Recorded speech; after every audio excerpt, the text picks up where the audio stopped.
This class is brought to you by the LA Care and Blue Shield Promise Community Resource Centers. The centers are a place to help you be active, healthy, and informed. We hope you enjoy this virtual class. Today's class is suggestions on how to make children's favorite foods healthier. Some of the most popular children's foods, as you see in this picture, would be the French fries, hamburger, hot dog, macaroni and cheese, peanut butter and jelly, chicken nuggets, grilled cheese. Those are all the favorite foods that they like, including, one of the other ones that they really like would be, the tacos. So we're going to look at some of these foods and see if we do have a healthier option. I am going to pick one of them, and we're going to talk about that one in a little bit, but we're going to do that at length. Are these children's favorite foods healthy? The ones that I just showed you are some of the ones we're going to look at. Children all around the world choose to eat many of these foods, but are they really healthy? How about those that are loaded with a bunch of cheese? We have pizza, tacos, spaghetti, macaroni and cheese, and burgers. Can we say that they're healthy or not? They do. All foods will have some type of health benefit to it, but does the bad outweigh the good, or is it portion control? What do we need to look at to determine if the food is healthy or not? How about the foods that have a lot of carbs in them? Children love breads, pizza, burgers, hot dogs. The buns that are on those is what they really crave. But in addition to the carbs, they like the snack foods like Doritos, potato chips, those type of things. We're going to take a look at what makes that. Again, we're finding that burger, the meat that's in there, the French fries, these are some fried foods. But are these foods really healthy for them? We have to look at how they are prepared to be able to answer that question. We also need to look at what is healthy. The FDA has not updated its definition of healthy in over 20 years. This also has led to confusion when people describe healthy. They'll say, I'm eating clean food, and they understand that, or they interpret it, I should say, as being healthy.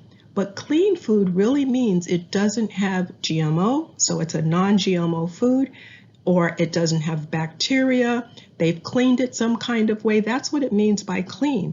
It also means that how it's grown. Is it organic? The combinations of food and how you put food together determines its health quality, which makes it healthy or not. If you have too many calories, if you have the fat, or if you have enough protein. That's what means when we talk about healthy, but when we talk about clean, we're talking about the non-GMO, how it's grown, is it organic? Those are the kind of things. In 1975, since 1975, obesity has tripled in the United States. And according to the CDC, we have 210,000 children under the age of 20 that now are considered to be obese, diabetic, and have all these other ailments. So we need to look at what are we giving the children? Do we understand what healthy is? What is clean? And if the children like to eat certain foods, as well as us, we like to eat a lot of this, can we come up with a healthy alternative? Healthy or not so healthy? How do you decide? Do you have to give up your favorite foods? Or is there something we can do? What can we do? How can we do it? We're trying to make that decision. Do we give up all the French fries and only eat fruits and vegetables? Some of us do. I do. I eat predominantly fruits, vegetables, no oils, no sugars, those type of things. Every now and then I may take a little bit of something that has it in there, but pretty much that's what I do. However, we have a lot of people who are eating the burgers, the fries, and all that, and they don't want to give it up.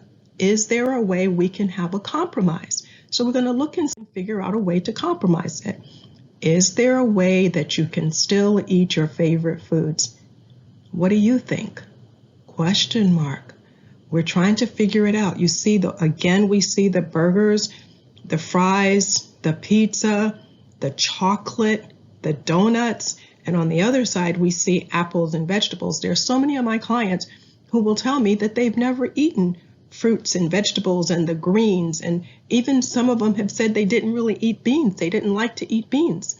I've now since gotten them to eat beans, more green leafy vegetables, and they're feeling much better now that they figured out that there is a way that they can still have it, but you have to figure out how. How do you have your favorites? Traditional pizza made healthier. Wow. So we can still have our pizza. This is the one product that I'm going to talk about a little bit at length, and I'm going to show you how you can make a healthier pizza. First of all, instead of having flour, we can then turn around and we can do cauliflower. Some of the cauliflower pizza doughs that you've seen on the market, they have a little bit of oil in them. If you are 100% plant-based, you would not want to put the oil in. If you're vegan or vegetarian, you would. But look at some of the alternatives to a flour-based pizza dough. You can use the cauliflower, polenta, which is made from corn. You can have that. You can have a portobello mushroom. I've made it with portobello mushroom, and it's delicious. You can also have a black beans dough that you're making, and you would add a little bit of gluten flour if you want to, or you can just have 100% gluten flour mix. You can also do buckwheat, or you can take something like spinach and broccoli and cauliflower and collard greens and different green leafy vegetables. You can mix that all together, and if it's not binding, you can add a little bit of gluten-free flour to it, which is made from rice. You can, or corn, but it would not be made from flour. You can take that, mix it together, and make your dough out of that, and then you would layer your food on top of that. So that's another. These are all alternatives. And they're very flavorful too, I must say. You add your spices, whatever you want to your dough, so that your dough is flavored along with whatever ingredients you're going to use. Now we're going to talk about the cheeses. Are cheeses healthy? Well, cheeses have some beneficial nutrients, such as calcium, zinc, vitamin A, vitamin B12. However, cheeses are high in saturated fat, which is known to raise cholesterol. It's linked to a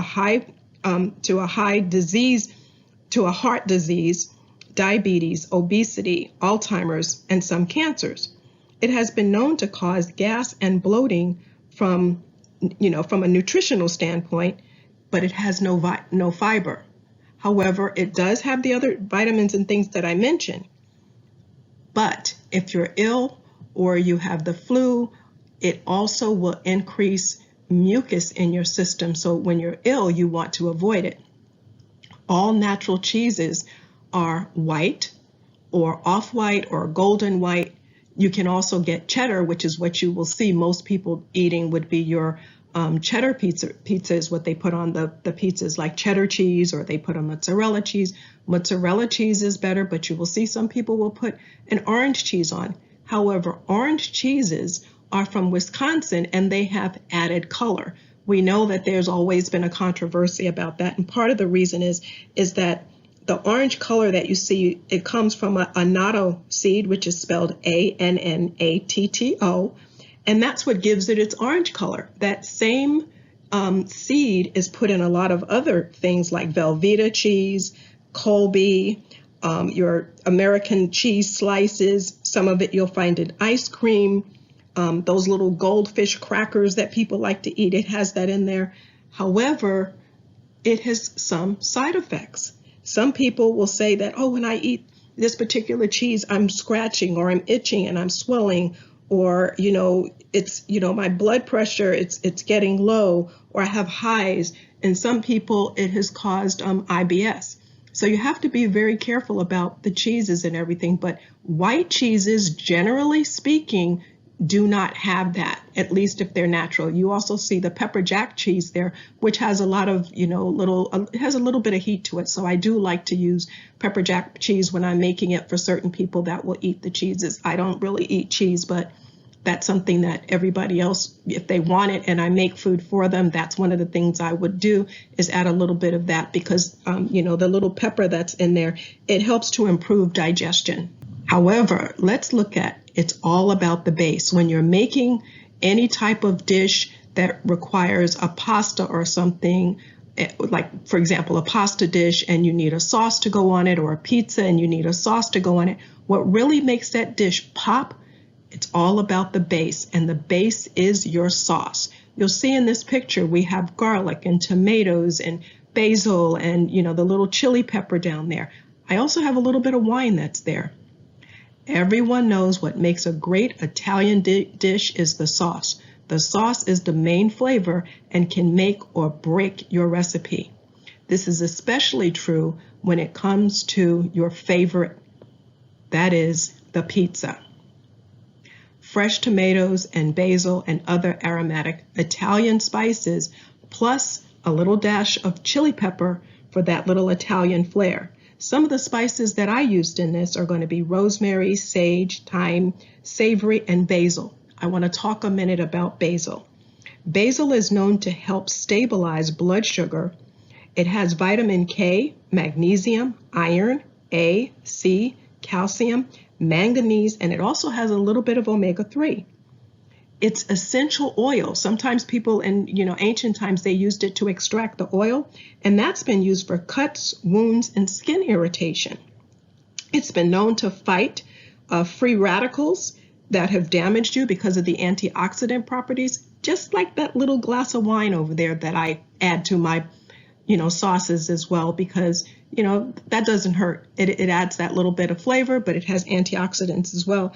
And the chili pepper, like I said earlier, it improves digestion, it helps fight infection, cold, flu, inflammation, and it lowers the risk of type 2 diabetes. So by adding this pasta sauce to the increased nutritional value of your dough, you now have just you've done 3 things to make this healthy.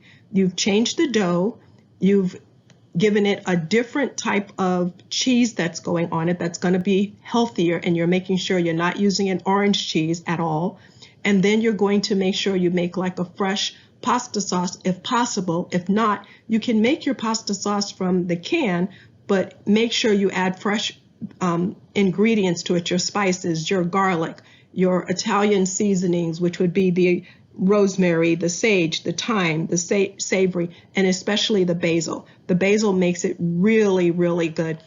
Some of the healthy options with flavor that we talked about, the kids' favorite foods in the very beginning of this, their favorite foods are hamburger, hot dog, chicken nuggets, spaghetti and meatballs, tacos, pancakes, chicken noodle soup. Look at some of the things I've come up with as far as how we can make those a little bit healthier. For the hamburger, I end up making a black bean burger. And what I do with that is I don't use the canned ones. I use the ones that I have to soak myself, because when I soak the raw beans myself, I'm able to get rid of the additional starch that's in it. I soak them for 2 days, pour off the water, soak them again, pour off the water. And then when I go to cook them and the foam starts foaming on top of it, then I scoop all of that off before I add my seasoning. So now I'm going to cook it with the seasoning so that when I'm all done and I put it together, they're highly seasoned. And I also add vegetables to it. Sometimes I will add kale to it, depending on what the vegetable is and which ones I can get the kids to eat. And then I mix it all together, make my patties, and I bake them rather than grilling them. For my hot dog, rather than using the beef or pork, I use turkey. Turkey is twice the protein and half the fat, as it would be even in chicken or some of the other ones. So I end up doing the turkey dog, and I wrap it in like a cabbage leaf, or I'll wrap it in a spinach leaf or something of that nature. That makes it, and they like spinach. Usually they will like spinach, and when I wrap it there, it doesn't have to be cooked spinach. It can be a raw spinach. Chicken nuggets. Rather than doing the chicken nuggets with all the bread on it, I give them turkey strips. Again, like I said, it's twice the protein, half the fat. So I'll give them the chicken strips. I'll bake it, or I will grill them, and I give them a sauce. All kids like some type of sauce, so I will give them a sauce. If I give them ketchup, I do a ketchup that has no added sugar and no high fructose corn syrup. Believe it or not, they still enjoy it. They love it. For the spaghetti and meatballs, I do a spaghetti squash, which now is giving them a vegetable, and I add angel hair pasta because the angel hair pasta is almost the same thickness as the spaghetti squash. So when you mix it together, it's a little bit hard for them to distinguish, especially if you season the spaghetti squash and your angel hair pasta with an Italian seasoning, because the seasonings is what's going to make it pop. And then for the meatballs, I use turkey. Again, half the protein, twice the protein, I should say, and half the fat. And so therefore they're getting more protein. And then I add spinach to that. But I cook my spinach separately, or if I do kale, I cook that separately, season it down, chop it up, and make it really, really tiny. So it looks almost as if it's a seasoning rather than the vegetable itself. So it's very tiny, but I mix that all together. And oftentimes, most of the time, I should say, when I put it together, I don't have to add any type of bread to it. So therefore, they're not getting the additional carbs. The only carb that they would have that's added into that is going to be from the angel hair pasta. So it's going to minimize that. For the tacos, what I do is I use ground turkey again, but I use cauliflower rice, but I cook these two separately again. I'll season the cauliflower rice and I will end up baking it in the oven until I can crisp it up. And I would have cooked the ground turkey and make that crumble up. And then I mixed the two together so that when you're finished, it looks like the whole thing is just ground turkey. And now you can serve that to them. And what's awesome about that is I don't know too many people who would be allergic to the cauliflower. So therefore, when you add that together, you don't have to worry about any type of allergies. With the pancakes, I switched over to buckwheat pancakes because buckwheat really doesn't have the gluten. And so I'm able to make the pancakes with that. It is an acquired taste. It is a little bit stronger. However, I haven't found too many kids who would say that they didn't like it once you give them some jelly or jam, or you make it a little bit cute where it's not the same shape, and you can make that fun. For the chicken noodle soup, I end up doing the turkey again. I do, turkey that I would have cooked, and I would chop that up and I would cook it as a roasted turkey rather than just putting it in boiling water. When I roast it with seasoning, so it's going to have a bit more flavor. And I use glass noodles because glass noodles that I use are made from rice. And then I add whatever vegetables the kids really like to eat. And I have not had any problems with that one either. So all of these things are tried and true of what I've used, and I've used it with kids and they all very much like it. I'll go back to the black bean burger. When I do the burger, I wrap that in a romaine lettuce leaf rather than using a burger bun, and I have not had any problems with them doing that. Some kids want to add condiments to it and other kids don't, but you can play with that. If you don't want to use a lettuce leaf, you can always go for a cabbage leaf, which will hold a little bit more if they add condiments to it, or you can do a collard green leaf, and all of those work very well.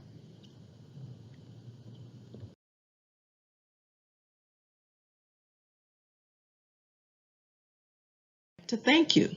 So thank you so much for joining me. We look forward to seeing you virtually again next week at one of our resource centers as soon as we can. Until then, stay active, healthy, and informed. And I'd like to have this important message for you, and that is all information, content, and material of this video is for informational purposes only and are not intended to serve as a substitute for the consultation, diagnosis, and/or medical treatment of a qualified physician or healthcare provider. The information contained on this video is compiled from a variety of sources and is not considered complete. Information is subject to change without notice. If you have a medical emergency, call your doctor or 911 immediately.